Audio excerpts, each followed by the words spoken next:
السلام علیکم ورحمت الله وبرکاتو. زه یم ستاسو ورور ولی الله یو ځل بیا د پښتو ټیک یوټیوب چینل له طرف نه ستاسو په خدمت کې حاضر یم.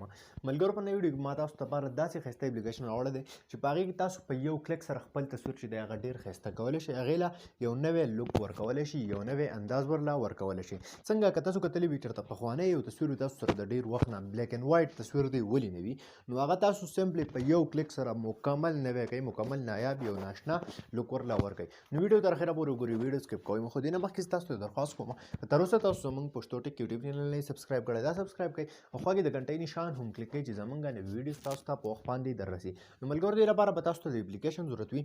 د دغه اپلیکیشن لینک چې دی هغه موږ تاسو ته په ډسکرپشن کې درکړی دی. تاسو به دغه اپلیکیشن چې د خپل موبایل ته انسټال کړئ، دا اپلیکیشن تاسو خپل موبایل ته انسټال کړئ نو تاسو ته به یو داسې شان انټرفیس راولي. ټیک ده، دا وګورئ تاسو ته داسې انټرفیس راوغوست. اوس چې کوم یو تصویر وي چې هغه تاسو سیټ کول غواړئ نو هغه تصویر به تاسو ته دې ځای نه راولي. ټیک ده، مثال په توګه د ما سره دا تصویر رالو نو دلته سر کې تاسو له یو آپشن راکړی دی. ټیک ده، دا وګورئ تاسو. اوس وګورئ په خپله دا چې تاسو داسې کوئ نو تاسو ته ښه واضحه فرق په دې کې ښکاري. ټیک ده، دا اول څنګه دی او کله چې زه دا څیز پې داسې کړمه نو دا بیا څنګه شي ما سره، نو په یو کلیک سره لکه چې د هر وخت تصویر وي، خدای دې کړي که بلیک اینډ وایټ وي، که هر څنګه وي، څومره هم ګنده وي، نو هغه تاسو په یو کلیک سره مکمل یونیک کولی شئ، مکمل یې صفا کولی شئ. د دې ځای نه دا تاسو څه کوئ، دغه شانتې کلیک پې وکړئ. پروسس کې هر څه تاسو ښه ډېر مزیدار یو اپلیکیشن دی.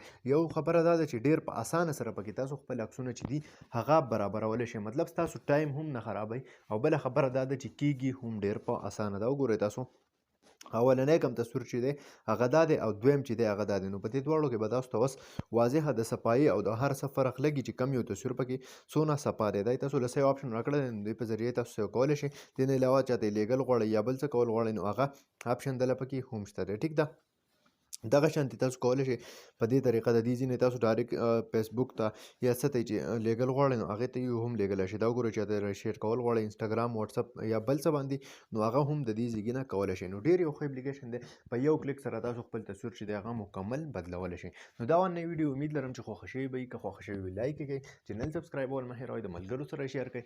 تر بلې ویډیو د خپل ځان ډېر زیات خیال ساتئ. د خدای په امان.